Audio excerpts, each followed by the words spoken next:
Rode mic and sex speaker MacBook Air. Are we in business? Can you hear me now? Check Sure 1, 2. can. Genius. So it works? Yes, I love technology. Not as much as you and me, but still, I love technology always Always and and forever. forever. One of the great cinematic songs of all time. Should have won It, an Oscar. it's really true. It should have won both an Oscar and a Tony, and probably also a Grammy, David Lee Scales. I agree. And Best Actor, too. Cheers. Afternoon cocktail there in New York. What are you drinking, David Lee Scales? I just got water, unfortunately. Oh yeah, it's not afternoon. Man, I'll tell you what. Guess where I am? New York City. In a heat dome. I am in the heat dome, making news across the world. Temperatures not seen in centuries. Really? That's what they Global say. A warming? century. That's what they say, I guess. But yeah, I wonder, this heat dome, it is hot. I think New York today was 98-ish or is 98-ish, which with humidity and whatnot, I think is probably over 110, or who knows about where these factors go. But I walk around the streets and I wonder, has anyone here been to Djibouti? Because Djibouti is a lot hotter than this. Anybody in New York complaining? Has no Uh, idea. they should just go to Djibouti. I feel most probably there is a good Djiboutian community here, and they would know. But the rest of them can go kick rocks with their hysteria. Djibouti doesn't come up nearly often enough in global news. Like it's a great name. Like Shake Djibouti. I mean, all of it is, yeah. um, uh, Lake Titicaca gets referenced all the time simply because of its name, even though it Yep. has no relevance to any news story. But Djibouti, on the other hand, we should be using more frequently. And also, let's be honest about Lake Titicaca. Titty and caca are in no, they're like two like preschool words stuck together. So there's no like, yeah, but Djibouti is your booty. It is one great, it's a whole, like it's got its definite article and the noun mashed together. It's not just a random of let's think of two funny words. Exactly. I'm going to start using Djibouti regularly. You should. And also, have you ever read Elmore Leonard's Djibouti? No, I have not. Do you like Elmore Leonard? I don't know. Get Shorty, I mean, I'm like familiar with who he is, but I've never read his yeah, any. he's like, that classic kind of noir, like pop or yeah, whatever the Elmore Leonard shtick is, which I sometimes take or sometimes leave. Who was it that's his favorite author? It's a surf personality. It is Elmore Leonard is loved by, it might be Eddie Rothman doesn't read, but it's someone. And so then it made me revisit. Oh, yeah, I know who it was. It was what's his name? Michael Thompson loved Elmore Leonard. And so we had such a Elmore Leonard talk that I thought I got to get back into some Elmore Leonard, and just so happened to be going to Djibouti for like 10 days. And so read Elmore Leonard wrote a whole novel about Djibouti. And so I read it whilst in Djibouti, and Elmore Leonard had never been to Djibouti. So I was thinking, man, how'd you get this so right? You got a lot of it right. Interesting. Um, yeah, I'm going to start swapping it out for make a left turn at Albuquerque. Just start using Djibouti as like the general town that you reference whenever you're referencing something like that. It's worthwhile, and more people should go to Djibouti. You will enjoy a sort of heat, a sort of swelter, uh, that you have never. Yeah, I think Djibouti has what's the low point in Africa? It's right there. The Don't know. something, it's whatever it's called, like which is the hottest place in the world. I think Djibouti is regularly tops the list for the hottest place in the world. And if you want to like bake in a human oven, head to Djibouti. It is Okay. next level. Yeah, I don't, but lots of hot Djibouti talk this episode. The most ever on an episode of The Grit. Well, welcome back. It is The Grit. It's June 21st, 2024. Chaz Smith is in New York City. David Scales is in Southern California. It's amazing the things we do. I know. So we were talking last week, 2 weeks ago, actually. Caller needed advice on how to dupe his wife into getting another, or not dupe his wife, but get another surf trip or bring his wife to Costa Rica. We sorted through the whole thing. Last week, somebody called in, said, don't look a gift horse in the mouth. And we're like, hey, we didn't know the guy's tone of the email. Maybe he's grateful. The guy called in to Not fully grateful. explain his tone. Unfortunately, the call was kind of cutting in and out, so I can't play it for you. But he wanted to clarify that he is super grateful for both his surf trips and his 11-year marriage with his loving wife, who is fully supportive of him going on surf trips and everything. She's all along for the ride. So there is no looking the gift horse in the mouth, and there's no prison sentence of a marriage, as the other caller. We were joking about the other caller feeling. So he's all happy and well, for the record. Great. Great. Did he give any clarity though of like, did it give him pause? Sometimes when, you know, all is right and good in your world, it gets broadcast out. There's a lot of opinions. Like they come back. I always feel that at that moment, even if you thought all was well and good, do you go a little bit into the recesses and think, well, is it well and good? Am I actually trying to dupe my wife? Am I all this kind of stuff? Was there any second guessing or no? He is like so clear on the entire 9 yards that no need to even rethink it. It may kick in now after the fact, but he seemed dead set on just um, clarifying the sanctity of his marriage and the purity of their intentions and all that sort of stuff. Well, Writing the record. good for him. Yeah. Have you thought any more about any potential celebrity that you would be starstruck to spend time with? I didn't think about it more, and it's still guy got nothing. I've literally got nothing. Okay. Mick Jagger? Hmm. Mick Jagger. I think if I was hanging out with Mick Jagger, I would say, wow, like you are 80,000 years old. And uh Richard's all good, right? Richard's like a walking skeleton playing guitar. That's cool. I get that. He's kind of explained himself. Have you ever seen the Rolling Stones? Not live, no. I saw the Rolling Stones live accidentally, but saw them live like front say stage like 5 years ago, maybe. And so Mick was probably 78,000 years old. He honestly, like, it was a full 2 hour show. You have a 78,000-year-old man just giving her the whole time. Like, it's no joke. He like shaking his hips and the whole thing. It is like no, like more energy than any rock show ever. And he does that like stinking screw your Grateful Dead. I will double you down a Rolling Stone. It is crazy. If they ever stopped, then they would definitely They fall would all apart. die Yeah, but the fact immediately. that they've just been doing it nonstop for so long is what allows them to continue doing it. Which, and I totally appreciate Keith as the face of that thing, but Keith is, and he's playing guitar and all that, and that's all great. But I feel he's like leaned into his I'm a dead pirate, and that's cool. But Mick is like, I don't got dead pirate as my I am a disco dancing, like chandelier swinging lead singer. Yeah. Top my game at 78,000 years old.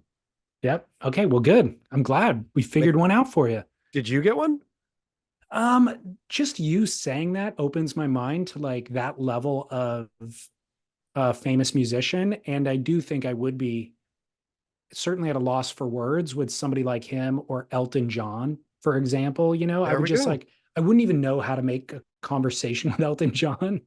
But I am impressed by his talent and the entire catalog of music and the persona that he created. All of that is very impressive to me. So I think some of my loss of words would be related to that starstruckness.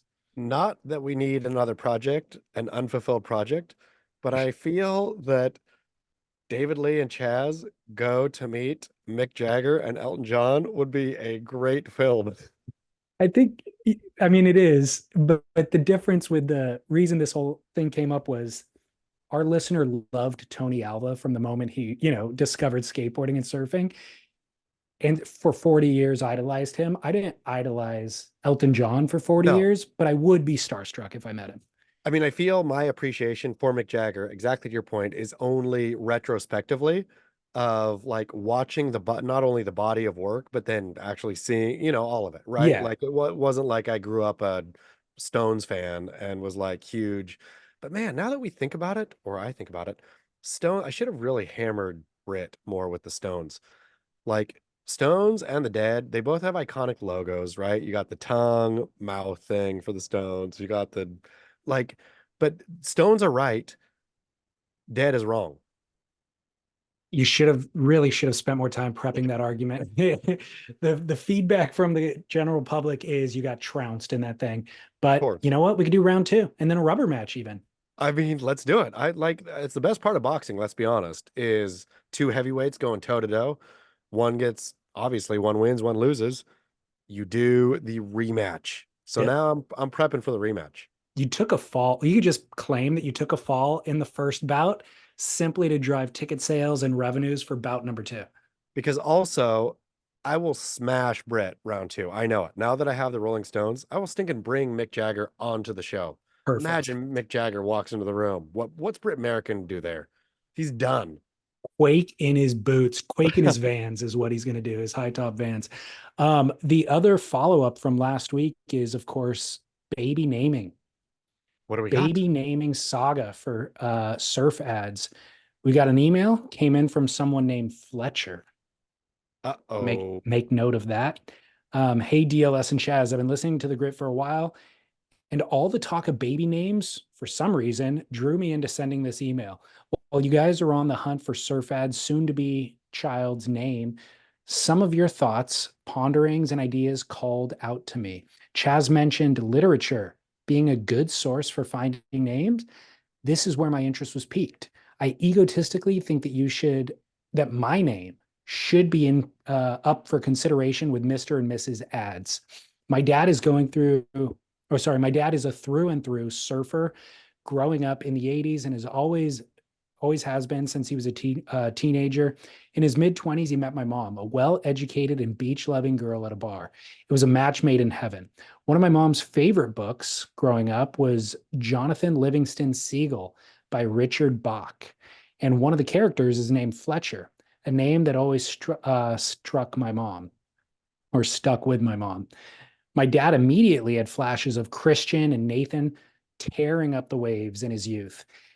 Uh, at the time, he probably hadn't even heard of Richard Bach, but um, how could he resist a name with such surf adjacent undertones? I must say it was probably one of the easiest things my mom ever had to sell him on.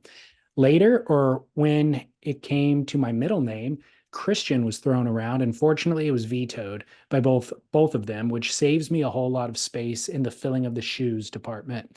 Anyway, never sent an email to you guys before, thought about it a few times, but usually forget by the time I'm at my laptop. Looking forward to the naming of the child saga and seemingly a new segment on the podcast. Hopefully it helps name the kid while subtly signaling to other parents in the know that you do in fact surf. Keep work, Fletcher.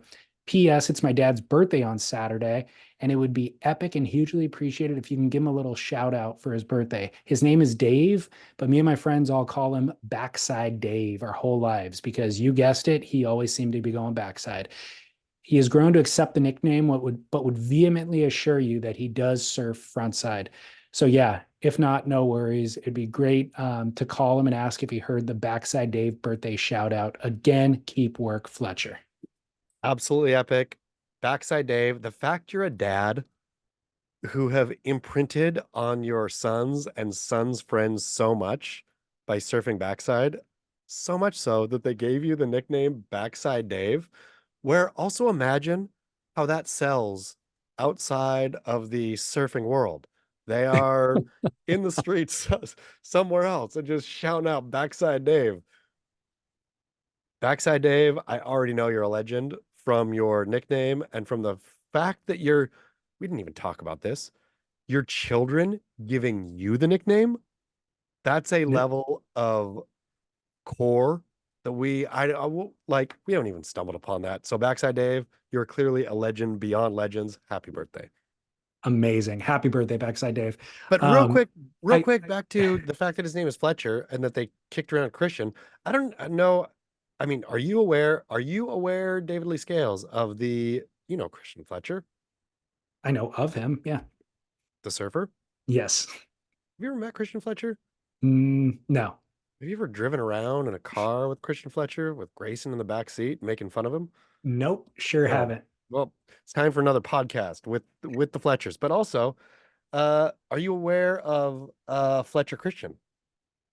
No. You're not? There's somebody named Fletcher Christian. Fletcher Christian is the main bad character in Mutiny on the Bounty. The Oh, book wow. is Fletcher Christian. So did Herbie and Dibby? Uh, you can't name your kid Christian Fletcher. Mutiny on the Bounty is not an unknown book, right? This is not like a random deep cut. This is Right. not like Right, right, for right. sure there is and uh Fletcher Christian, if I recall, my memory might not serve, but I feel he was the number one devious backstabber on during the mutiny. Wow. Yeah, Okay. yeah. So this was almost a cursed name that they gave their son. But yeah, and so if they were not literary, then they accidentally stumbled upon a cursed name. But there's no way you name your kid Christian Fletcher, and people there's has to be a literate person amongst their crew. And I'm Yeah. assuming Dib is highly literate. I think that was on purpose, but also you're thinking, the most devious one, we're gonna flip it. We're gonna name Fletcher Christian Fletcher. So maybe it takes away the deviousness then. It's like, That's what I'm thinking. It's the other side of the coin. gotcha. Yeah. We'll Well, see. how'd that work out? Yeah, I think it's they hit the same tone. May have. I also love this should be noted too for nicknames. If you're considering nicknaming somebody, or they nicknamed their dad Backside Dave. Backside Dave will vehemently argue that he also goes frontside. So the kids called him Backside Dave without intending for it to stick. But the moment that the dad said, "Hey, wait a second, I go frontside," and started fighting it, then it got branded in iron.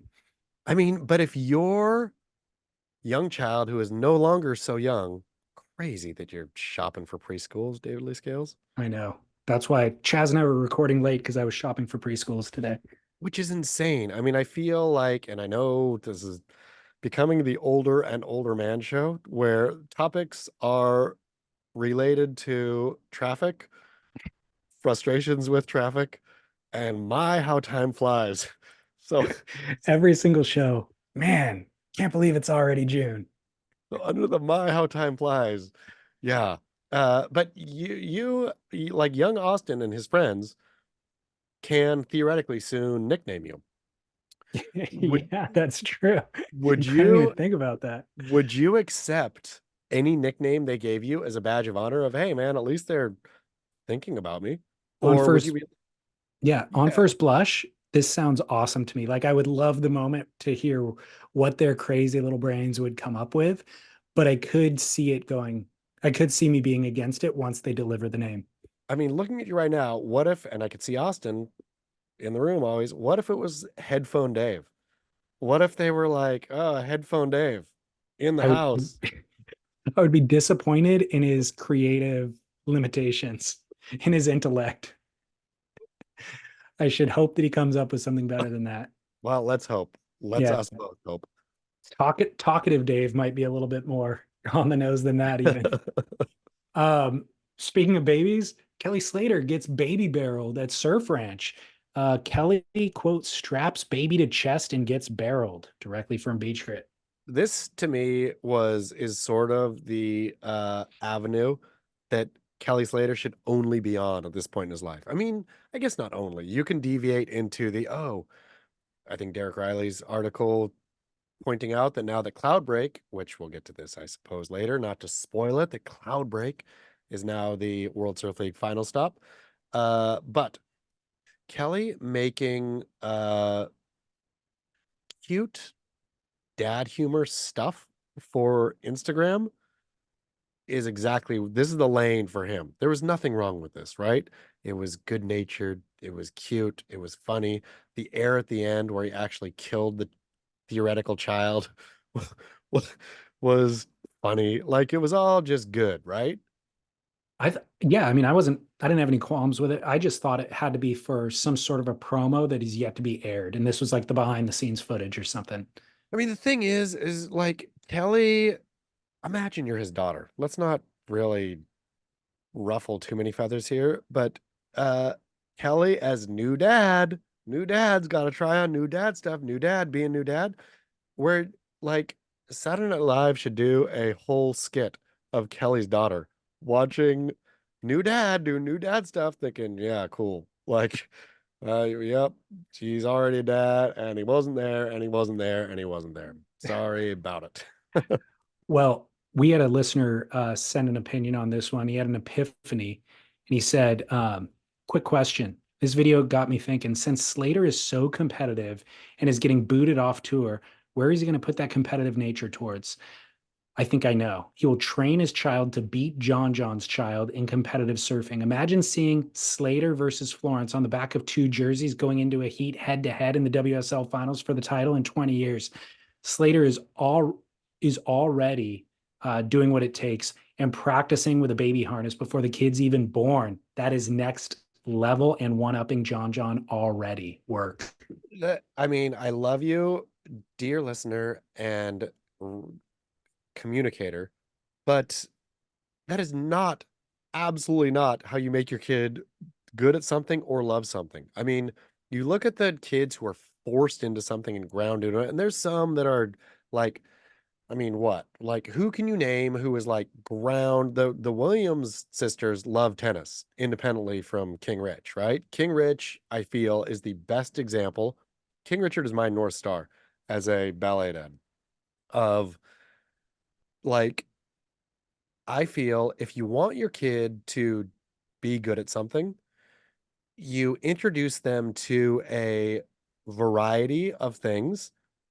And once something sticks with them, then you're all into that, right? Like, of course. And I don't know if this is the same with the Williams whole thing. Obviously, tennis was introduced, but it feels like the Williams sisters both love tennis, right? I have no idea. Yeah, I mean, I watched that movie and I don't remember if that was part of the plot line, if it was his dream for them or if they found it and then he embraced it. I mean, I think he was like an amateur tennis player at some point, so I think he introduced it. But I think there was a love there for them, and it wasn't like, oh, but Dad, I want to go try this or that or the other thing. Nope, we're tennis players. It didn't. I don't think that, which is why they played tennis so long and were so good, right? Like if they hated it, but there's those stories of the dad who pushed the kid into the thing, and then you have a minute of fame, and then you're just done with it, right? Like you cannot stand the thing anymore. Where Kelly's kid, I mean, the real true Kelly Slater offspring, John Florence offspring thing will be who is better at the thing they choose.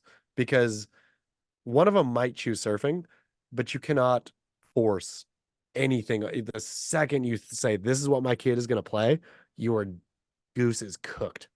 Well, maybe this is Slater is aware of this information and he does not want his kid to pursue a life in professional competitive surfing. And so he's cramming it down his throat with the hopes the kid will actually choose golf. I mean, that's what Kelly probably, which he'll also curse his kid with golf because you can't also hope for a thing, right? I mean, you can hope for it, but you introduce golf. If it doesn't take, you go. I mean, you're almost here in the Austin stage of introducing Austin to activities, right? Oh man, he's got a million already. Yeah. But you're almost on you're like on the cusp of actual activities, right? Like I mean, not just play, like On any given day, we play baseball, we play soccer. soccer, frisbee recently. He's been throwing the frisbee around. He's got golf clubs. So he's figuring it out. And I would recommend though, broaden into take him riding horses. There's like fun horse riding facilities where watching a kid control an animal, like young daughter, she was like, yeah, her beautiful and benevolent godmother loved horses, so got her a year's worth of horse riding lessons. Wow. Uh, she's out there like galloping as fast as she can. She couldn't have been 7. Like controlling a giant beast at 7, I think gives you some like internal something. But like really broaden as far as you can, I feel, and then see where all of a sudden light goes on. Like I need to go do that tomorrow. Yeah. Yeah. Okay. I'm in. Um, Stab High is taking place in 2.5 hours in Japan. It'll be broadcast on their website on Stab Premium. Are you excited? What are your expectations? Will you be watching? No, my expectations are nothing, and I will not be watching. I love Stab for what it is, mostly as a punching bag. Uh, Stab High of their offerings doesn't turn my crank at all. Like the Stab in the Dark, I used to be able to get behind. I feel they've jumped the shark on that one. Uh, what are their other offerings? Oh, house servers get paid. I could see the value in that. I feel also that narrative is fizzled. Stab High never got me. Like aerial surfing, uh, I like it when what? Who did they say? What was our last event? El Salvador? Yeah, El Salvador. Who was it Yago who was busting the sick airs? Yeah, Yeah, where Yago, somebody had said in the booth that this is Kaipo. what Kaipo, yeah, this is what training in a pool gets you. And I totally appreciate that. I totally appreciate training in a wave pool to do next level airs. I don't want to see the training in a wave pool. And that's what Stab High seems to me is okay, cool. You did like some nifty shovey thing where I feel this is where both snowboarding and skateboarding or half pipe skateboarding went wrong. And half pipe snowboarding and pipe skateboarding is making the venue static, more or less, like water is still moving, but all those waves are controlled. And now let's see how many flips you can do. Let's see how many, and it looks cool year 1 and year 5. They're like, whoa. And then by year 20, where we're at, half pipe, both skate and snow, I feel are unwatchable. Like they're just Japanese kids spinning like tops. And that's what this is the road of Stab High, which I leave it. Yeah.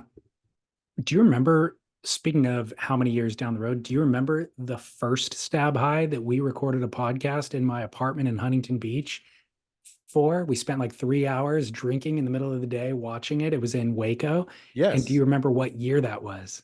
That would have been 20 17, 18, I think.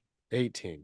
Yeah. Yeah. So 6 years ago, believe it or not. That's crazy. Which Man, and time flies. well, can you believe it? But also like that kind of progression I totally get, right? And this I'm sure this Stab High there's going to be amazing progression, but amazing progression I feel in artificial environments, which is the snowboard half pipe, the skateboard half pipe, and the artificial surf tank cap out. And Yeah. there's like it's just that event gets really boring, I feel. It gets stale. It gets like did you read about Shaun White's new snowboard thing? Yeah. Which is half pipe, which take it and shove it. Like natural selection is doing stuff way more interesting because it's big mountain, whole mountain, and you've got like this big canvas to paint on. Eventually, if you're sticking stuff into this narrow parameter of a half pipe, which let's just call the surf pool events, half pipe events, all you're going to get, what you're going to get is higher and faster spins, more rotation, more rotation, more rotation. That's all that happens. There's no like, I mean, give me a stinking styled out, I don't know, any lean grab any day or like a beautiful method. Give me that any day over a 2400 where and I think stab is still or surfing is not that progressive yet, and so there'll still be interesting airs coming out of there, but the future of this I hate. I I hear what you're saying. This event still has interest for me, um, mainly because it's pre-programmed. So I know I could look forward to Friday night at 5. I could turn something on, not as my primary, source of entertainment tonight. I'll have it on my phone off to the side while I'm doing other things. Um, but just having something like that I can just know that I can tune into at some point. I wouldn't do it instead of an ocean event for all the reasons that you stated. So I think really what it comes down to is like what does this event cost Stab to run, and what's the return on that investment? And is it a good use of those resources, or would it be better to put those resources into something else? And I think that's for them to decide. I also like the idea of everybody in the surf world getting together for a thing, because for me as the viewer, it is fun to see like a convergence of Matt Miola, Dane Reynolds, Chloe Andino's judging the event, you know, and like all those people showing up and having a party together is fun for me to witness from afar. But to your point, the biggest airs this year and the most impressive airs this year will take place in the ocean. So the future of aerial surfing is bigger sections. That's what it is. And to find bigger sections, you need to surf ocean waves that have more energy than pool waves do, just inherently, you know? So it's going to be Matt Miola hitting a double overhead closeout somewhere. And then that will be able to project him with enough loft to do something that we had never seen before, we hadn't seen last year.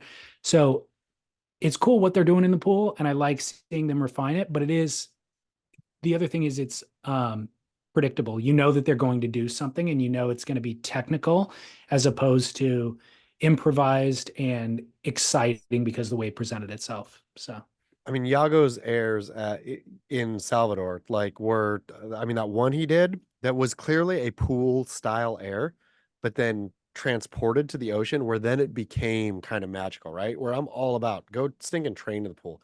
Don't give me an event in the pool. I don't care. But on this point though, like thinking, uh, format wise, so this is a competition, right? I mean, Stab High is a mhm. competition. We have the World Surf League.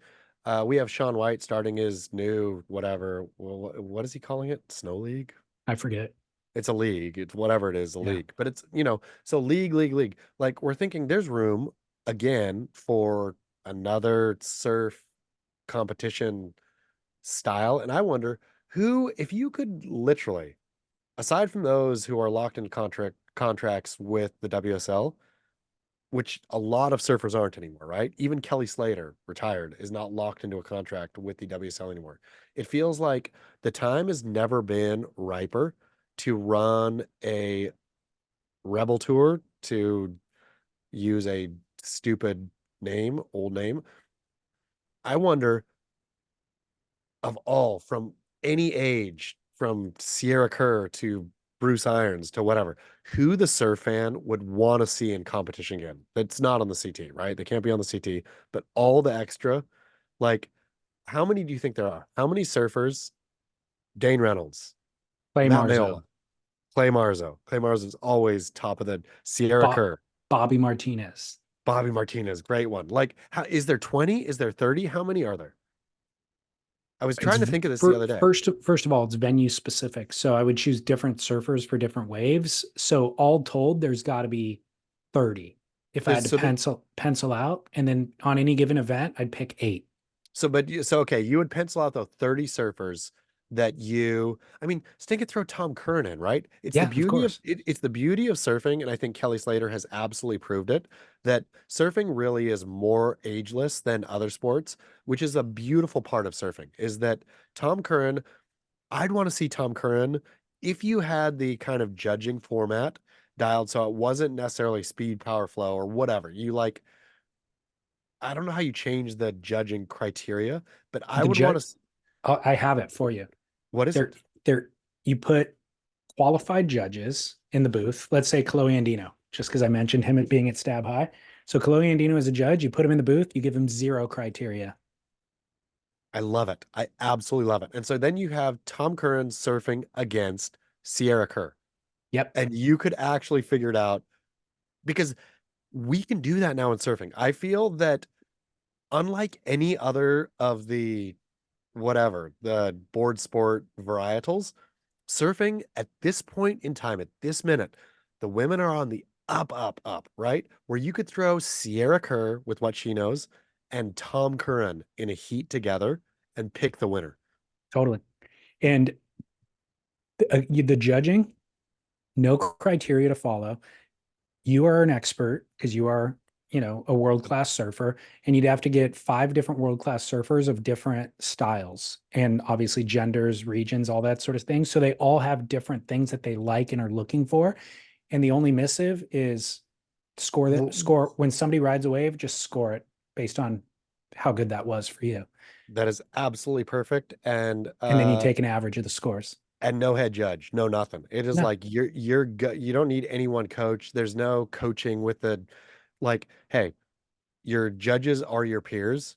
yeah, They know good. They've been staring at good surfing or doing it their entire lives.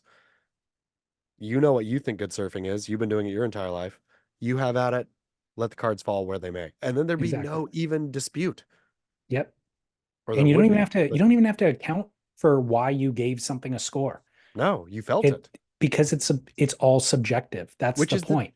which is the beauty. Instead of a head judge, they're trying to wrangle and saying, okay, these which not to bag in the WSL, I fully get it for what they've built. You need that. You need a absolutely the email that goes out to the surfers that morning, right? That's okay. The surf today is going to be in the 3 to 4 range on this. So we're going to be looking for this or that or the other thing, right? Like when you see who's I can't remember who it was, but somebody got a little baby barrel or a barrel on uh in El Salvador and it scored nothing, right?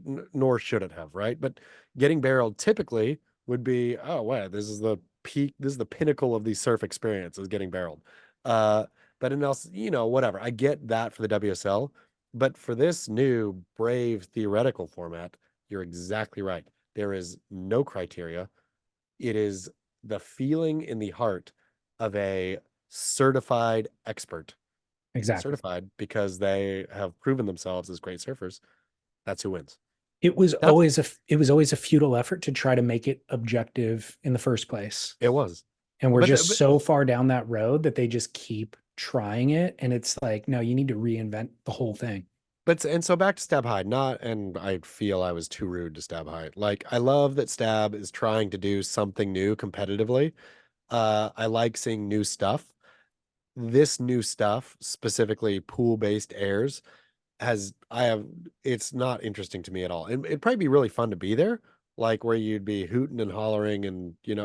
oh, you stuck it. But yeah, other than that, I don't care. Yeah. I think they've done it right by doing it once a year rather than like quarterly. And they run in 2 days. So it's not eight. I don't even know. I don't think it's 8 hour days, but it's small enough to where it only occupies a tiny portion of my attention for a very limited time. And I'm happy with that. I'll Doesn't tell need to be a you tour or anything like that. I'll tell you who has like a bigger burden to shoulder than surf fans these days is Hmm. skate fans apparently. The wife has two, is it three? No, two. Skaters. The Olympic skate, the last skate qualifier. I can't believe the skate pushed it out this far. They have skateboarding has not qualified their uh participants yet for the Olympics. They're in Budapest. Like, imagine they gotta be in Budapest now, fly home, and then go to Paris. Like Budapest cooking, I think. Uh, those events go all day. It's insane. It is insane the amount of skaters and the amount of heats they have. Do fans watch it though? There's fans in the stands, and it's in Budapest. I don't know how many Okay. hardcore. Yeah, the stands are like half filled, not that big of stands, half filled, but the stream is like will wake up at 5 a.m. and it'll be on because she has to catch it. And then at Crazy. 10 a.m. it's still on. And then at noon it's still on. That's wild. Yep. Well, I wanted to make a note just for listeners that Water Brother is now the trailer for the film Water Brother, starring one Sid Abruzzi, is now available on YouTube. Go Are check we it. al- are we allowed to say that we've seen the movie yet? It's screen places, right? Probably not allowed to say it, but we did.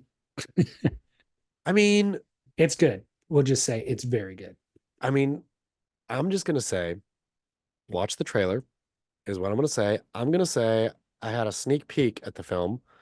Uh, I sat down and watched the entire thing, front to back, the entire thing. Uh, the wife came home and I said, "You've got to watch this." I watched it front to back, with her right then. Like, so watched it twice in a row. And that's all I will say about that. Um, I just hope that it finds a home on a main streaming service because it has broad appeal, like just as a human interest piece about a subculture that exists. So I feel like my extended family who does not care anything about surfing and lives somewhere, away from a coast would love to stumble upon this on Netflix and they would be totally engaged and love it. I mean, Sid Abruzzi, we've talked about him, but Sid Abruzzi is honest to goodness, like a gift that surfing doesn't deserve. And yet he's a gift we have, and skateboarding for that matter. But Yeah.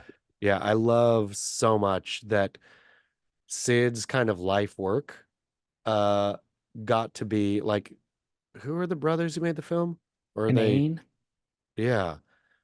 It's a beautiful film, an absolute beautiful film. And just watch the trailer. Movie drops mid-July. Wait for it. See it wherever or however you can. It'll be worth any amount of money that they put it for sale for. Like, buy the stinking thing. Don't rent it. Buy it. This is a keeper to show your kids. Yeah, the I might have said this in the past, but Sid has documented, and a lot of his life has been documented by other people, his skate and surf life for probably 50 plus years now.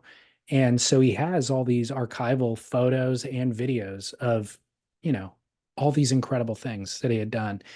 It really was a huge workload for a filmmaker to kind of sift through all of it. I mean, it's a real treasure to have. It's a treasure trove to have that much to use as raw material, but it's also a huge chore. And so I really appreciate that they took the time and did such a good job with it because it's just a lot. So Well, and also if any film can get long-winded, right? Like yeah, exactly. they really pared it down to make, I mean, Sid's life is obviously epic, but then how do you make that life epic in, an hour 40 or whatever the film runs? Uh like Sid is epic, but I guess that's what I'm saying. The film as a standalone, even if you did not know Sid and had no care of skate or surf, the ride you go on in that film is, yeah, cannot say enough about Water Brother. Totally agree. Unrelated, but have you seen the documentary on Netflix that is new this week called Tell Me You Love Me? No. I highly recommend it. Okay. In. I'm It's already in. it is gross. Is it Army Hammer? Gross in a totally different way than that. It is, I'll give you a very cursory synopsis. There is a speech, I don't know what they call it, like so the one of the subjects of the film has mental disability and he's nonverbal and he's an adult, but they have speech therapists and they have some like machine type program that allows nonverbal people to communicate with a speech therapist. And so um, the speech therapist and this gentleman possibly fall in love. And so it starts off beautiful because that's the potential. He was unable to communicate for most of his life. Now he's able to communicate, and it turns out he has all these complex thoughts where they thought that he was really simple-minded. And then um, they're the turning point in the film is they're not sure if the speech therapist is actually speaking for him through Ooh. this mechanism or if he's actually speaking for himself. And so that's where it goes in kind of off the rails and investigative. So it's the family who is wanting to protect their, limited cognitive capacity adult son who now wants to have sex with this therapist basically and potentially has had sex with her and is this therapist taking advantage of, exploiting, and potentially even sexually assaulting this adult male. And that's what they're trying to figure out through the documentary.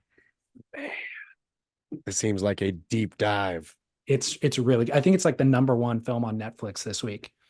I love when it's not the subject matter per se, but when something is just so good that it captures, right? Because a story like that, of course, is salacious and it's provocative and titillating and all these kinds of things, right? But you throw that stuff in a mixer and you don't necessarily make a good thing. Like I feel Yeah. you have to tell a good story. And if it's number one and it's not like super crazy studio funded, Marvel thing or whatever, like anything that's going good like that, like kudos to the filmmakers for telling a good story. They did a phenomenal job, and there's four main experts or four main talking heads throughout the thing. One is the potential perpetrator herself, the speech Epic. therapist lady. The other is the brother and mother of the potential victim. And then the fourth is the guy who created the speech translation software thing himself. So he's able to speak to its limitations or its capabilities and all that sort of stuff. So the fact that you have like the potential perp and the potential victim's family is already really good, because oftentimes the perp won't, do the film, or they're in jail or whatever it is. But you Sure. have both sides speaking their part is really interesting. But then with the tech that made it all happen. Exactly. Boom. It's really good. Sold. Okay, It's called Tell Me You Love Me. in. Okay, how about Tools to Live By, presented by Veyer Watches, veyerwatches.com/surf splendor. Love it. The best watch. I brought two watches on my giant ballet journey. One was a Veyer, David Lee Scales. It's Boom, pretty. beautiful. Do I It's dare pretty. ask what the other one is? I mean, I've had the busted down Rolex that I've bought for Cersei that I never get. I like told her this is your watch and then kept wearing it. Which is just has to come everywhere. But like literally, I have watches at home, and Uh, those are the two I brought the Veyer and the Rolly. why don't you get that thing fixed? Because it works. It's perfect. It just is like one of the what Indices indices busted off, and I had them take it out, and so it just is losing and it's missing an indice in the thing, not that the arm. marks that like Yeah, one marks of the the markers. Yes. yeah, that marks the hour or Yeah. whatever. So one of the markers is gone. That's it. Um, so it fell off, and rather than it jostling around, you had some professional take it out rather than just reapply it. They took it out and gave it to me in a bag because they didn't. It's a Rolex, so it's actually not glue. It's like a screwed in thing, and they didn't have the screws, but they said they would get them. They gave it to me in a plastic bag that I took home and obviously lost. But I'm like, yeah, it's not like I'm reselling this Rolex ever. So it's just character at this point. This will be the thing that goes down to the kids. But also, again, my Veyer watch will go down to the kids. That's the other watch in my bag because that's the watch that I wear if I'm doing any kind of outdoor activity. I strap on the Yeah. Veyer. Perfect. Now everything makes sense. Okay. Tools to Live By, presented by VeyerWatches.com/surf splendor. Dear, dear, two dears, dear, Chaz and DLS. I have a problem, and I could really use your help with this one. I think it will dovetail very nicely with the relationship advice bender that you guys have been on. Because at the end of this, I think it's going to boil down to more relationship advice than it is surf related advice. Here's my situation. My lovely wife bought me a surfboard for Christmas. She's done this once before, but she asked exactly what I wanted, and it was a wonderful gift. 5 years later, she does this again, but this time she didn't ask me. She just went for it, bless her heart. While she doesn't surf, she does respect the craft and understands its importance in my life, and even pays attention to what I ride. I'll pause right here to say, amazing wife, all caps.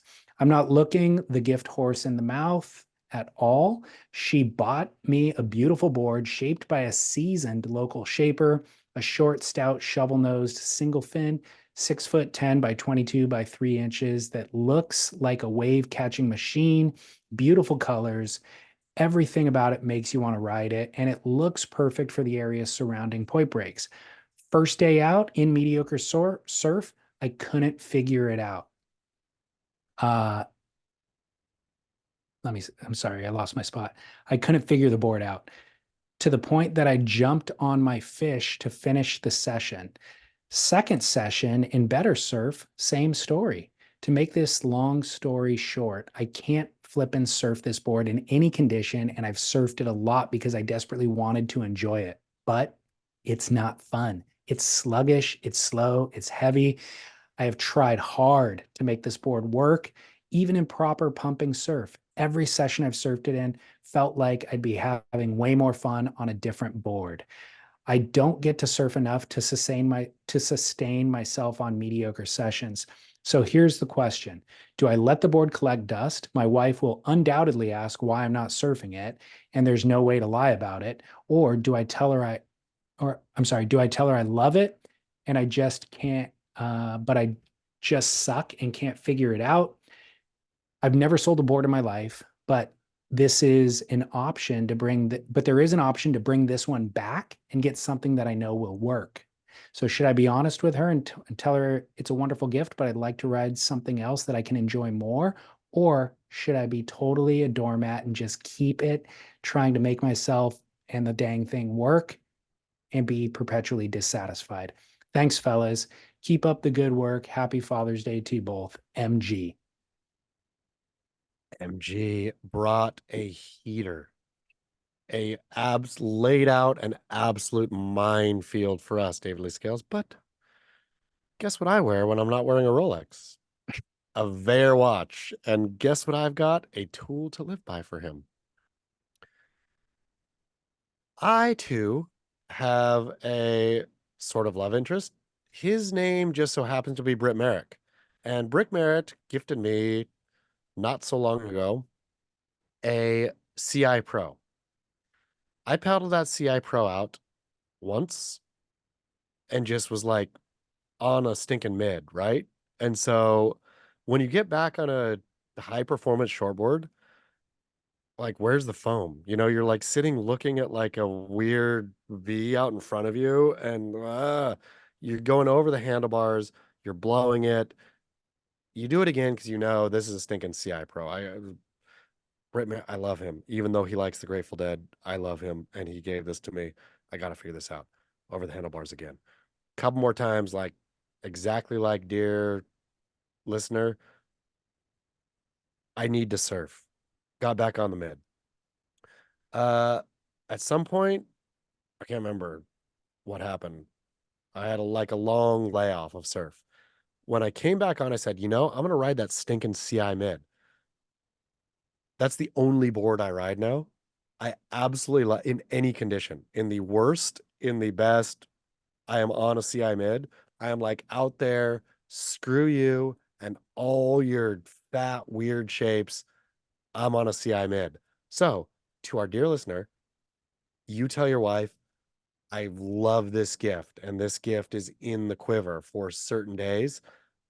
I am sorry, I have transitioned. I am a high performance shortboarder now. Get a stinking high performance shortboard because that's who you are, and just go high performance shortboard. That'll be like, this just isn't a high performance shortboard. It'd be cool if, I don't want it to be. I love it for what it is, and I will surf it again at some point. But for now, I am high performance shortboarding. Wait, you zigged when I thought you were going to zag. I thought that whole beginning preamble was about you will come around to the board. If you keep No, riding it, you will come around to the board. But I you he- weren't. You were setting up that he needs to be riding a pointy thruster. I hear him saying that he's given this board a good try, Yes, right? he did. Which Yeah. is, so I know, again, I don't know who this shaper is, all this stuff. I don't know that this shaper is a maestro. I know that Britt Merrick is, and that he's right and I'm wrong. So if this was Britt Merrick who shaped this thing, then I would say you're wrong. Just like die figuring this thing out. If it is a master shaper who made this board and this is like what you want to ride, this is the whatever, then die figuring it out. But if it's not that, if it's anything less than that, ditch it and go high performance thruster. Okay. Well, I have different advice for him then. What do you got? I'm going the opposite route. I think um, he's already said he never sells surfboards. Don't sell it. I am a diamond-handed surfboard hoarder. I don't want to sell boards, and I have sold a few in the past, and inevitably down the road, sometimes it's 1 year, sometimes it's 10 years, but down the road, I think I come back to that style of board and I'm like, man, I wish I had You that can't board sell that I it. got rid of. We Right. agree there. You Okay. never, and we should say like, do not and nothing against the surfboard broker or any of these, like, I'm sure great marketplaces for stinking Ron for board porn price sells boards like it's going out of style, right? Should go stinking kick Ron's ass.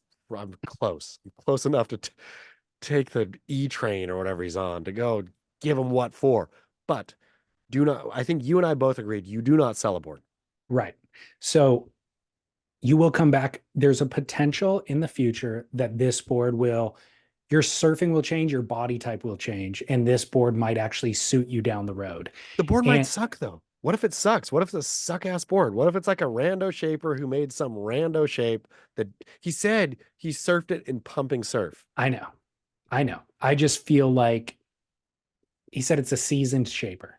So I guess my advice is all based on the idea that this board serves a purpose for somebody in a certain type of wave. And he's tried it in a variety of waves, but maybe he hasn't become that somebody yet. And in the future, like I said, your surfing style changes. The type of surfing that you're trying to do certainly changes. And his body will certainly change over the course But of his life. And that could be the perfect board. And I would hate to have a situation where he took it back to the shaper. The shaper's like, all right, yeah, I'll sell this as a used board and I'll make you what you want.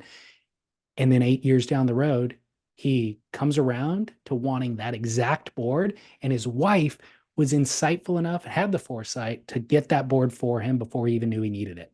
so you and I are on the exact same page though, is that at this moment in his life, he needs to be on a high performance thruster. He can tell that to his wife of, I'm sorry, like I just need to be riding high performance thrusters right now. Uh, this board is for later. I'm saving it for later, but I'm in a high performance thruster period. Well, I think the more core part of this question that you and I haven't even addressed yet is your wife gives you something that isn't exactly what you wanted. Is there any scenario where it's okay to, you know, tell her that first of all, or regift it, or get the version of it that you do want? And I think the answer to all of that is no. Like Absolutely not.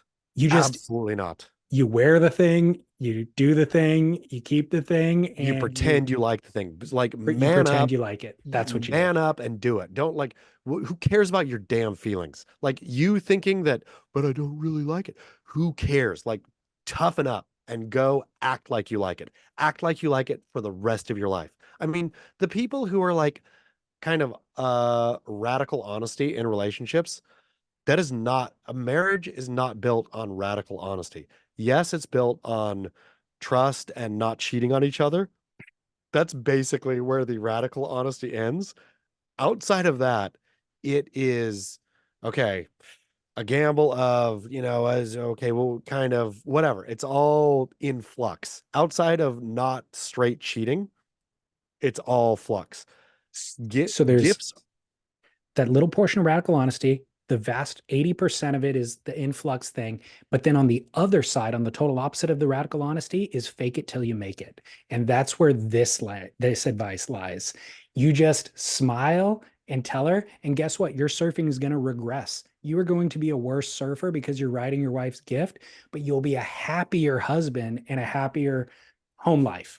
The real problem, this runs right into though having your wife or partner dress you, which we've obviously said absolutely not. You do not do that, right? At that point that she tells you, I want you in this and this and this, then you are emasculated. You lose your like there's a real tough one here. We're stuck, but we're not stuck because we have VayerWatches.com/surf, which or slash what is the promo code here? Surf Splendor. Here's Where the you get problem is they used to give us a promo code. And then there's sites like Honey is one of them. There's like these couponing sites where they just warehouse. I think you put Honey on your browser, and then anytime you're checking out somewhere, it gives you a coupon code automatically that it like crawled the internet and searched and found. So when we had a promo code, if we ever wrote that promo code on our website, Honey would pick it up and then everybody would use it.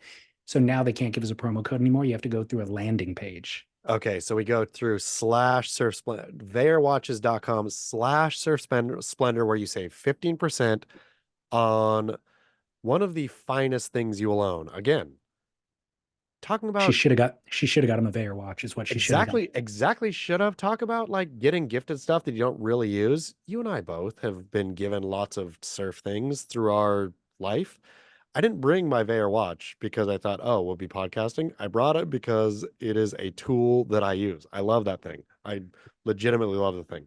Uh, it is a tool. It is a watch for a specific time and thing that I'm doing. But again, as it relates to this dude, you do have to maintain your masculinity. And if you're out there smiling and sucking at surfing, so let's punt. Just tell her you're a high performance surfer right now and you love the board, but you're like in a different phase. I'm going, yeah, different phase is fine. I'm going, keep the gift, Keep it. write it, check in with it periodically. And when she asks, why aren't you writing it all the time? You can explain, I'm on an evolution and I'm coming back to that at some point, but it's just not right now. It's not for these waves. It's not for this day. She'll eventually stop asking, guaranteed. We've fully solved it. This was the one of the stickier ones ever, and I feel we solved it with aplomb. Good. It took a while. But some of these are harder than others. This was a hard one I because know it was. it touched on a lot. Well, we've all been in that situation where you get the gift and you're like, you smile and you're like trying to fake that you like it and then goes in a drawer and you don't use it. But I will say, I do stand by the advice to like the fake it till you make it with certain things because I am curmudgeonly and stuck in my ways for no good reason, I have found. And she does things one way, I do things a different way. And I'll dig my heels and be like, hey, like, no, do it this way. This is the way I do it. And occasionally I've just listened to her and done it her way. And then I realized, Huh. I don't know why I was even doing it my way in the first place. I don't even know why I felt so strongly about doing it that way in the first place. And 99% of the things in my life I've realized are that way. Like I came up with some reason for thinking the way I thought or doing the thing the way I did it. And it wasn't necessarily better or right. It was just the way I was doing it. And so learning how to relinquish some of that, I think is good and healthy for everybody. And you need somebody in your life who you trust enough to, you know, tell you to shut up or to do those things occasionally. For sure. Give it an effort. If it sticks, hey, it might stick. If it doesn't, like the attention span for the partner is not long enough for watching to see if it's stuck or not, right? Exactly. If you give an effort and think, okay, this is not for me, by the time you put it down, they won't be paying attention anymore. Exactly. How are you doing on time today? I'm good. Okay, good. Let's do a true grit or clickbait switch. There's a couple important headlines coming off of Beach Grit this week that I need you to defend. Quote, brave influencer praised for surfing most dangerous wave in the world with no experience, exclamation point. Did you watch this clip? Dude, somebody sent this to me 2 weeks ago and I vowed to not bring it up on air because I didn't want to direct any traffic to this girl's Instagram account. But then you wrote a story, and then I had a stronger opinion that I felt was worth discussing, and we can do it without referencing her account so that she doesn't get any additional traffic. And I feel these people need shame at some point too, right? Yeah, Like agreed. she was getting enough praise in her. I mean, it had I can't remember how many views, but a bunch of views and enough comments of like, you are so amazing. Da, da, da, da. She considers herself a surfer and needs to be publicly shamed for what Yep. she's doing. And so So I'm here to publicly shame. agreed. We're on the same page. Let's do it. Just for the record or for the listeners to understand, this is a girl who 3 years ago didn't know how to swim, and she's created basically an influencer persona and account and profile with the goal to surf pipeline. So going from not knowing how to swim to surfing pipeline, and I want to say the timeline that she gave herself was 2 years. Was that the plan? Something. I mean, like And the she's clip documenting the whole journey, and she's being an influencer, and that's the journey that she's on. which is okay. So if you're going to not swim and then want to surf pipeline as your thing, I will give you credit. Go do the work to learn how to do that. Uh, if you're going to do it publicly, if that's your whole thing, then I'm even okay with that. Go publicize your journey of learning to surf pipeline. When you surf off-season gums and call it pipeline, that's when I have a real problem. If she was Oh, going to, that's what she did? yeah, Oh, she surfed like gums in the summer. Like it was like a legit 2 foot burger, gums burger that like she did not surf pipeline. and she And so, claimed that that was pipeline and like oh checked the yeah, box like I did my thing. oh yeah. Like Oh, that's really? where I I'm didn't saying even if you see care, that. which she doesn't need to care about surfing. That's But hilarious. if she cares, if she actually cares and wasn't just doing this for likes and clicks, where I feel all the like and clickers should all look at themselves in the mirror and say, though the high of like and click fades, you actually doing something real, setting out to do something real and achieving it. I have no problem, to be quite honest, with a absolute novice or Val or whatever saying, "Hey, my dream is to surf pipeline." To go figure it out, right? Like surfing is in some ways democratic in that there's no gatekeeper. There's nobody, anybody like that stinking kook who almost took off whose head? McConaughey. Yeah, because you didn't know how to duck dive. Like you can do that if you want. You're an absolute tool for doing that if you don't have the skills, but there's a way to build up to that. There's a way to want something enough to train for it, to do it, to achieve it. She did not do that at all and pretended that she did. So she should feel deep shame for the rest of her life, unless she feels that shame deep enough and actually goes and learns how to drop into a proper pipe wave and get barreled, which I haven't ever even dreamed of doing nor done. You have never done. I've surfed off the wall a couple times. I've surfed around there. I've surfed Aokai Beach Park, whatever, like junk is down that way. You should have enough sense to know for her, like this thing is actually real. And for me to make it fake for my Instagram or YouTube or clout, not only am I making myself an ass, I am like really truly making myself an ass. Well, Shame. that I didn't know that she actually thought that she checked the box and achieved her goal. So Yeah. that's hilarious. But my bone to pick was more with the point you were just making, which is pipeline is sacred. So imagine me starting an Instagram account tomorrow and uh the premise is that I just discovered Islam I'm really and gonna go my pray Mecca. and my goal, yeah, is to become so Muslim that I can go pray at Mecca and I'm accepted into the city. You know what I mean? Like, hey guys, I just got my first burqa, like let's celebrate me doing this thing. I mean, the Like thing, that's how this came across to me is more of a cultural appropriation problem than anything else, where I which just is found it to be super offensive that you would even dance for the camera with the goal of being to surf pipeline. which you're exactly right. I mean, but it would be like if you said, I'm gonna go worship at Mecca, and then you get to Saudi Arabia and you like go to Riyadh to a nightclub or whatever. They don't really have that great of nightclubs in Riyadh, but you go somewhere like Djibouti. on the road, you wish Djibouti. You go on the road to Mecca and you like get in the front of the sign that says Mecca 200 kilometers that way, and you said, "Hey guys, made it to Mecca. Yeah, I can't believe my journey came true." When you weren't a Muslim to begin with, right? Like if exactly. because if you're a real Muslim, and that's what I'm saying about pipe too. If you actually become a Muslim, then you have every right to go to Mecca. You fully can. You need to be like that is the you have to be a Muslim. You can go, I can go, anyone can go to Mecca. There's no special thing to go to Mecca. You just have, I mean, you have to do a bunch of stuff, but you have to be a Muslim. So she wasn't a surfer. She did Exactly. fake surf stuff and then posed outside the sign and said, made it to Mecca. It's an affront to Islam. You know what I mean? Offensive. Like, yeah. And all along the way, like here's a video of me fasting for Ramadan Or here's even worse. Here's a teary-eyed video of me because I'm feeling so hungry. I mean, Yeah. literally, some of the videos were of her crying because the struggle is real. You know what I mean? But I just booked my pilgrimage on Expedia, kind of But stuff. Like it's insane. And when I it scrolled, when the guy sent me the account, I was like, I just kind of scrolled through to look at different posts to see what it was all about. I thought it was satire at first. yeah, Like it's awful. literally thought it had to be satire because that's the only way that my brain could correct it, you know? And realizing, no, it isn't. Somebody thought it was a good idea to try to become an influencer with this as the goal.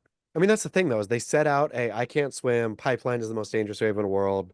Okay, Here's the in, equation to become an here influencer. here's the influencer equation, right? It's not Yeah. like, okay, I actually want to do this thing. I actually, because if she actually, again, if you actually want to go surf pipeline, there is a way to do that. There is a way of like conquering your fear and learning how to surf good enough. And of course, you're probably not going to, you know, bag a like what, like epic pipe bomb, but you could go get barreled at pipeline. If you and I purposed within ourselves, Yeah. this is really what matters most to me. It would take you and I, surf industry folk, it would take me a good couple years of that being my sole focus to get barreled at pipeline. What what she doesn't realize is that surfing isn't a sport. And I'm not, I know I'm making the analogy to religion. It's not a religion either. I mean, it's a lifestyle. It's somewhere in between, but it's much more akin to religion than it is To sport. sport. Yes. And if and when she ever actually falls in love with it and actually understands what it actually is and the role that it can play in your life and the purity of it, she will regret the fact that she soiled it in this way and turned it into, you know, a joke, I mean, essentially. I wonder though if these sorts of influencer people, they're already such jokes. The depth of their root is so shallow that they will never recognize anything ever. That the YouTube algorithm, the Google algorithm, the Meta algorithm, the algorithms are the actual essence of her being, and she's as deep as an algorithm, That's, which yeah, I think is that is what it is. yeah, There's very few truly pure things in life that provide, the I don't know what, but the soul filling kind of fulfillment satiety that surfing does. And so to approach it from the angle that she approached it is akin to uh selling sex tapes when you first discover sex and becoming, like monetizing sex or something that's that pure and unique. And then you can just never get the purity of it back. I mean, that's the thing. She wrecked it for herself. She didn't wreck it for Exactly. anybody else. Yeah. Like all the Yeah. Yeah. people who were saying, "You go, you crushed it." Like, well, who cares about them? Those people are never going to surf. Nor I don't care what they're. Who cares what they think? She wrecked something for herself, and Yeah. so sorry for her. Yep. It's a bummer. Uh, Sorry about it. well, I've got another headline for you that kind of is the opposite of this. Potentially, it says, quote, biggest survey in over a decade finds surfing leads to increased happiness. In England, who would have imagined? But it was true. The biggest survey, except it was part and parcel. The wave, the artificial tank there, I think in Bristol. Hmm, Uh, I think paid for this survey. So I think that's hilarious. the roots of the actual findings, but also any surfer. It's funny as surfers to joke about this. I think real surfers, because it all brings us happiness. Of course it does. How can you not be happy surfing? But then how can you also not be extremely frustrated and mad and grouchy with not only yourself and lack of progress, but with the people around you don't know what they're doing. Like surfing is an endless uh it's fun that way. It is obviously joyful in so many ways and frustrating in so many ways. And so, of course, obviously, surfing is like increases your happiness. But and it Well, probably maybe it increases it more at a wave pool, to be honest. If you're like you paid for your time and I mean, only to a certain extent though, of like there's only a certain amount of people in the water. You paid for your time, you're getting your waves, you come out and think, ooh, feel great, paid for my waves. um, Andrew Kidman pointed out to me something I never would have thought on my own, but that the wave pool is restored order and dignity to the lineup because it's orderly. You It's pay like for your time. you pay for your time. They tell you exactly the rules. You go in this order. Here's a group of four of you. You do this. And so, and then people are cheering for one another because they're not fighting over the resource. They know they're allocated a certain portion of the resource. So they start cheering for one another. And he was like, wow, it was weird. It was like surfing when I was a kid before it got Yeah. crazy crowded. And so that was something that I never would have anticipated coming from the wave pools. So I think you will feel the happiness in the pool, but in the ocean, if you can kind of forget about the battle with the other surfers, then there's absolutely the inherent serotonin, dopamine boost just from A, getting exercise, B, being outside, and then the undefinable portion of riding a wave. I mean, you and I have both surfed waves at the still, I mean, best theoretical one to surf, not to watch, but one to surf. Kelly Slater's surf ranch there in Lemoore, California. Uh, the joy of riding a good, decent, not even good, decent ocean wave versus the joy of riding surf ranch. Like it's not even on the same scale. No. Like surf ranch is a lot of fun and no, not denigrating it, but and I feel this for all pools. Like a good wave in the ocean is so much better than a good wave or a wave in a wave pool as to be they're not even the same thing. But and nothing against wave pools. Wave pools are great for that, for order and fun, and you get your stuff. Yeah. Um, when was the last time you went down a slide? Oh, you're in the slide zone right now. Yeah, probably when Ham was 6. Yeah. 7. So I mean, for 3 years ago, 4 years ago. okay. It had been 20 years for me, probably. Yeah. Uh, And I've been down some big slides in the last year, going to these like indoor gymnasium places where they Oh have yeah. like slides that are 2 or 3 stories big. It is thrilling. Yep. Slide I fun. I just went for it like thinking no big deal. What's a slide? Doesn't matter, like I'll just go down a slide. Going down, I'm like, holy cow, I'm going fast. And I get to the bottom and I'm like thrilled by the experience. Yep. I mean, there's all kinds of joys. Like, have you done trampoline parks yet? No, I mean, those are in your future. When was the last time you jumped on a tramp? it's been a decade. And even a decade ago, I was shocked at how exhausting it was. Yeah, you're gonna jump on some tramps. You're gonna jump into some foam pits coming up here. You're gonna rope swing into stuff. Like, yeah, it's all that stuff is fun. Okay, cool. Looking forward to it. Yeah. All right, well, let's go to commercial break and we will come back with a barrel or not that is specifically designed for your expertise. Rocketmoney.com/surf. Just this week, my wife figured out she was paying a subscription for Showtime, but then also paying for Paramount Plus, which includes Showtime for free. That's precisely what Rocket Money was designed for. A modern tool that meticulously tracks the details that we easily get distracted from. It's a finance app that finds and cancels your unwanted subscriptions, monitors your monthly spending, and helps you lower your bills. It gives you freedom by helping you see your subscriptions in a simple dashboard and alerts you about hidden fees or increases. Rocket Money has over 5 million users and has helped save its members an average of $720 a year with over $500 million in canceled subscriptions. Stop wasting money on things that you don't use. Cancel your unwanted subscriptions by going to rocketmoney.com/surf. Calm the clutter in your head, simplify the tedium of your financial life, and find freedom through rocketmoney.com/surf. All right, Chaz, we are back with Barrel or Nah. So this Barrel or Nah came in via DM from our old buddy Bruce in Austin. Bruce, And love Bruce. and Bruce, it forwarded me a post from like Food and Wine magazine or something like that. And he was like, hey man, you have some expertise with alcohol. Like what are your thoughts on this? Does this all make sense? And it was a pairing chart. And I could speak to pairing food and wine, but this was cocktails with meals. So it was like hamburger and French fries, do this one. With steak, do this one. And I just replied back and I'm like, dude, I'm not an expert. I love a cocktail with an appetizer especially fried food, like a salty appetizer with a cocktail, but the meal deserves my full focus and the cocktail deserves my full focus. That is the focus of those two independent things, but you can't mix the two things. And I thought, this is a perfect barrel or not. Chaz Smith, drinking a cocktail with dinner, barrel or not. Absolutely no barrel. Okay. Absolutely no barrel. Like I do it. Not a fancy cocktail. I will do a vodka soda sometimes with dinner. It is not advised, right? Like I'm not doing it to enhance my food. I'm doing it because I'm boozy and dumb. Uh, the whole point of a cocktail, cocktails are supposed to be pre-dinner.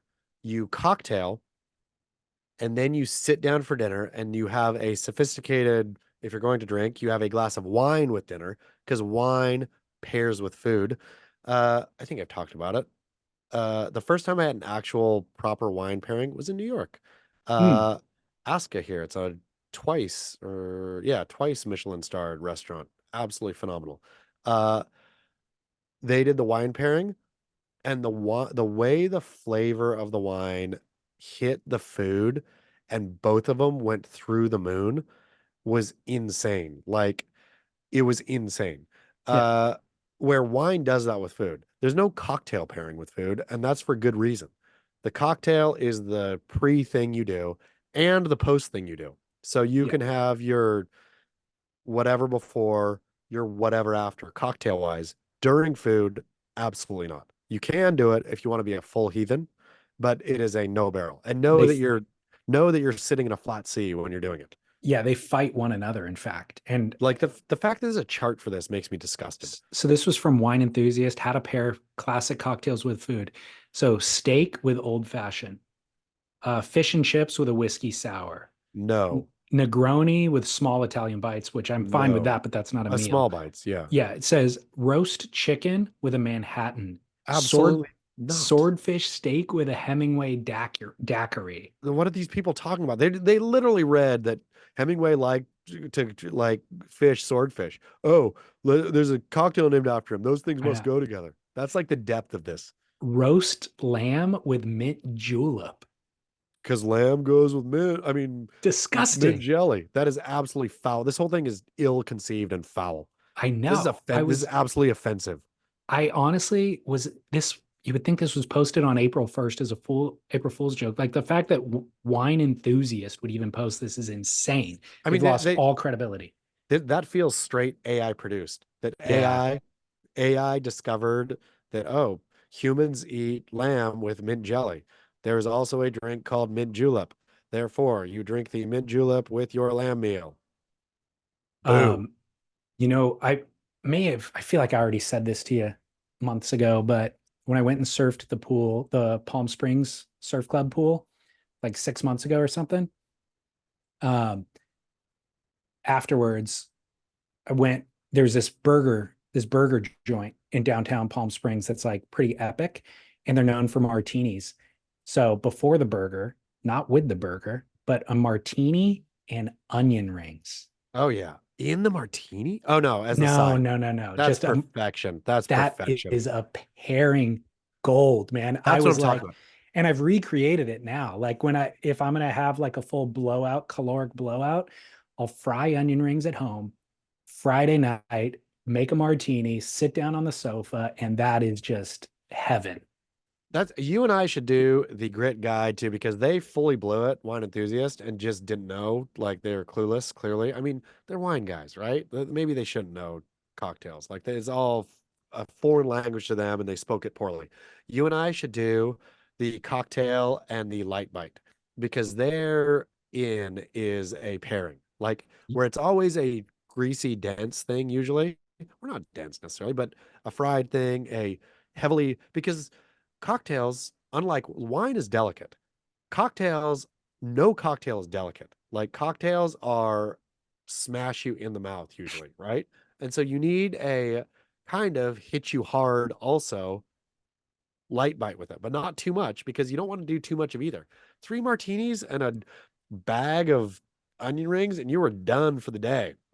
Um, the light version to go with the martini, though, oysters. Oh, of course. I mean, That's a oysters classic too. Oysters, though, I feel you can pair oysters with so many different cocktails. It's odd. I feel True. you can pair like a good Mexican oyster with a skinny margarita.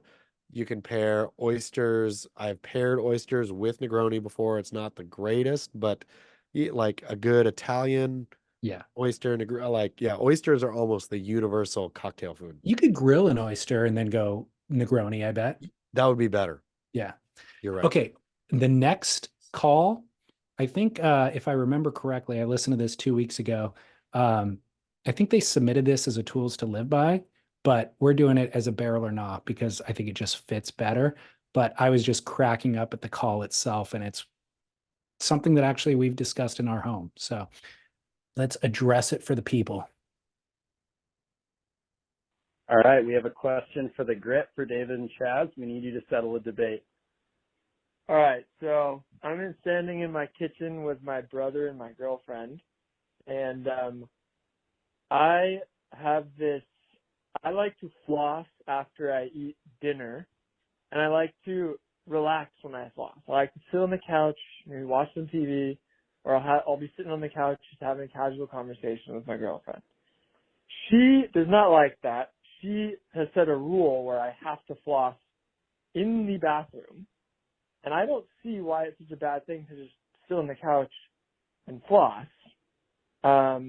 So I need someone to settle this debate for us because no one else really has a strong opinion about it, but her and I do. So flossing in common areas or in public, is that okay? Is it not? Should it be restricted to the bathroom? Like who's right? Who's wrong? that was my brother trying to summarize it here. You got anything to say, Tess? If you're doing it next to somebody, right next to your girlfriend, while talking about your day. I might do it in the car every now and then while we're driving around. I get one spot in my teeth where I get food stuck and it just bugs the hell out of me. So I have to get it out. Is it acceptable to keep the flosser and munch on it after, or should you just be done? You hang on to it until you find a trash can, you throw it away, it's done. It's not a big deal. But if you just did it in the bathroom, keep your hygiene in the bathroom. So that's her argument. All right, settle this debate for us. I know that was too long. Thanks. Bye. Is this the first tag team weigh-in with a partner we've had on a barrel or not or tools? Where we can hear the actual argument happening in real time? I think it may be. It was beautiful. It was art. I totally applaud you both for putting yourself out there because I would imagine, again, what happens in the grit community happens to all the grit community. There are listeners out there who are hearing that, and wife is looking at husband, or partner is looking at partner, and partner is looking at partner and saying, here we go. Which this one, though, thankfully, unlike the minefield of wife buys you a crappy surfboard, this one's easy. Absolutely, you do not floss anywhere outside of the bathroom. Full stop. You do not clip your fingernails or toenails in public. You can do that outside if you're sneaky. You can floss outside if you're sneaky too, if you want to like go walk in nature. None of this happens in front of anyone else's eyes, period. Girlfriend is so right on this one. You She's should beyond be right. ashamed that you ever thought it was okay to call this in. She is so beyond right. The one little sympathy that I have for him is him saying, I have one spot between two teeth that things get stuck and it drives me crazy. You excuse yourself. Excuse your damn exactly. self. Exactly. This is not. I know you want to relax and sit on the couch. Too bad. Get up, go deal with it, and come back and enjoy the time on the couch. TVs have pause button nowadays. It is a filthy and disgusting habit. And if you were in the bathroom flossing, you would know every single time you floss, no matter how delicate and gentle you are, stuff gets flung onto the mirror. It is disgusting. That stuff, I don't know what the speed, the velocity is. It somehow goes at the speed of sound. Like it hits the mirror with force, which means it would go across the entire living room and kitchen if you were doing it in public. You cannot be doing this in public. It is disgusting.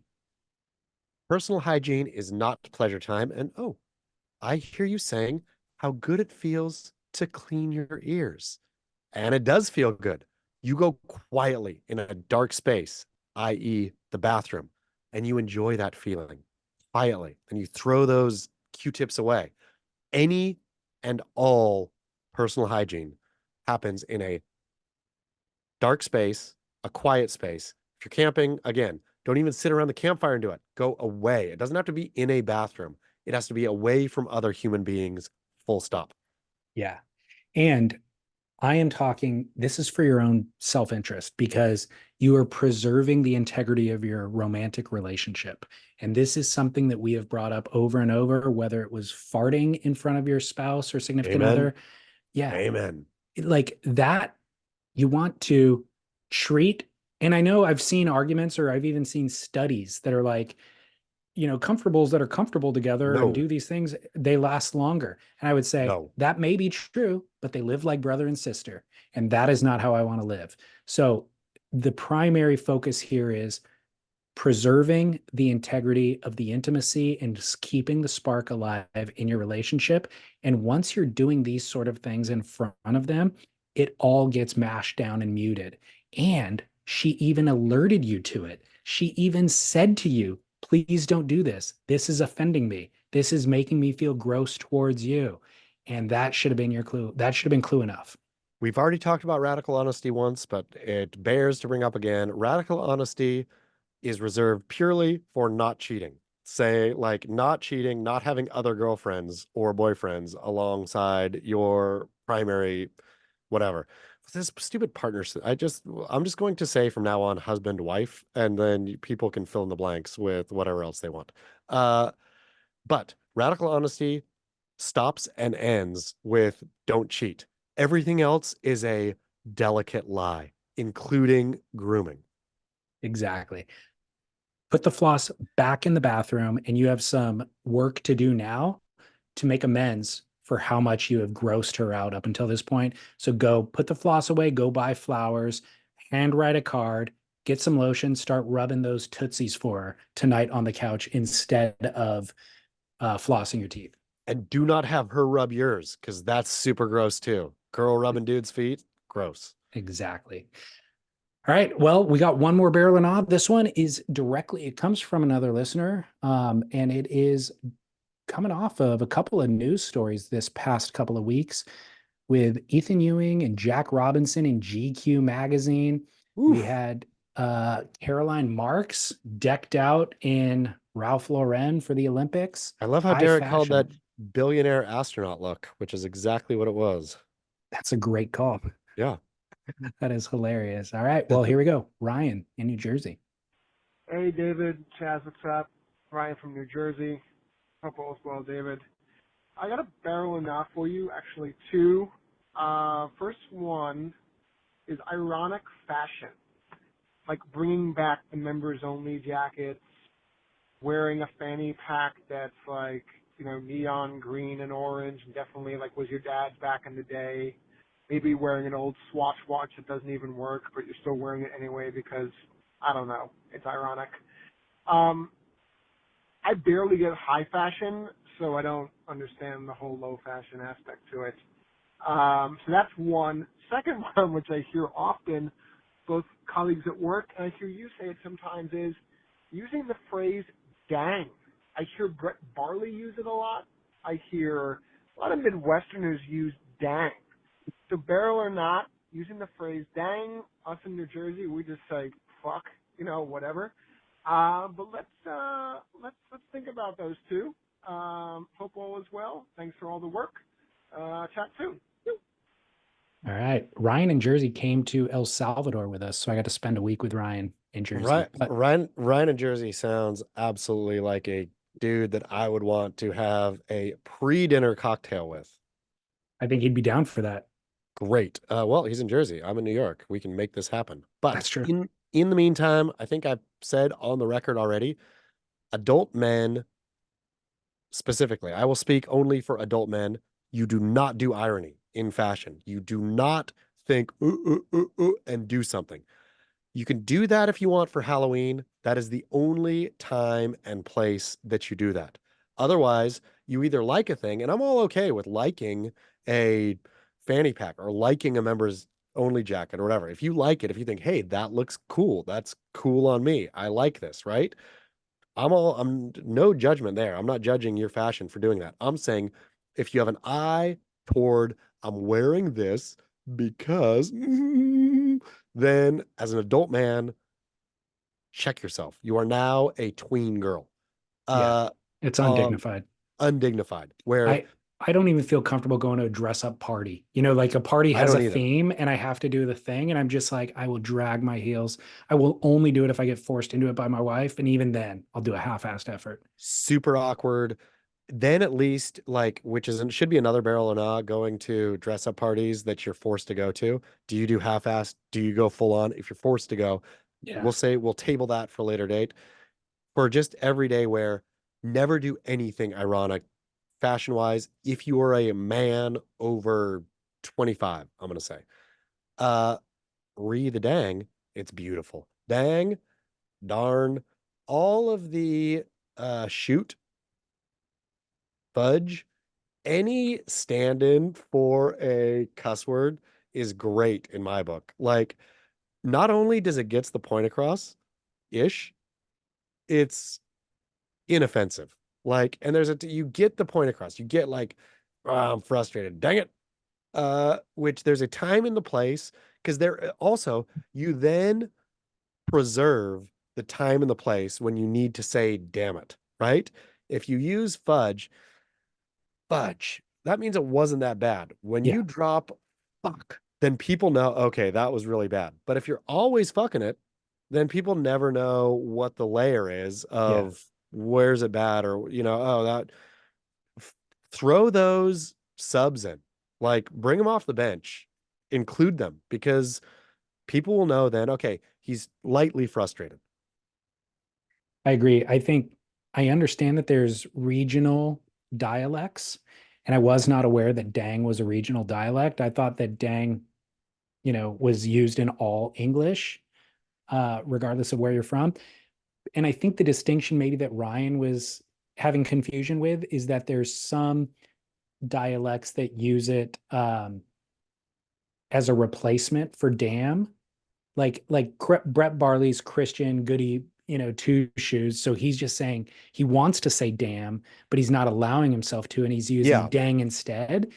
And I understand Ryan having qualms with that, but that's generally a very specific person doing that. I think what you're saying is more relevant, which is no, they're both words and they both have different meaning and you use them at Totally. different times. And so dang has relevance, not to use when you're actually angry at something and trying to express it. You use it jokingly, essentially.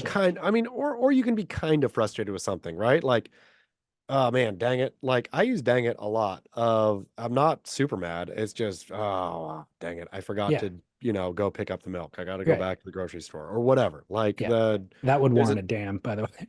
the grocery store is really close to my house. So, Oh, okay. but like there is a time and place for all of them. If you're only using them as replacements, again, to the Brett Barley thing, I guess, if he's never swearing, but using stand-ins for swears, then I equally shame that. Like, no, no, no, no. He might as well be swearing at that point.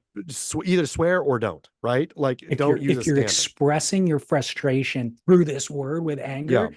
then it has the same weight at that Cuss point. it up. Cuss it Yeah. up. Yeah. But if you're just only saying dang your whole life, when you're even the maddest, like, oh, you dropped your baby on the ground and dang it. That's not very cool. Yeah. But dang has usability for sure. Total. Bring it off the bench. Yep. Yeah. Ryan, start using dang. Come on. Yeah. Congratulations to Ryan. He is getting married soon as well. I don't know. I forget what the dates are, but he's planning that wedding when we were in El Salvador. Well, Ryan, if the wedding is this week, then I'll come. Little bit of advice that both David Lee Scales and I can give you. Don't floss in front of your bride to be. Embarrassed that would even come from our listener community. Yeah. Okay. Well, hey, lots of good work done here today, Chaz Smith. Everybody can go to beachgrit.com to read the actual headlines. Go to @surfjournalist to DM Chaz your wedding invite, Ryan. And anything else going on, Chaz? Just on the road for days upon days. What time zone will you be in next Friday? Next Friday, I will be in this same Eastern Standard. Okay. Well, we will reconvene then. Great. Until next week. Keep work.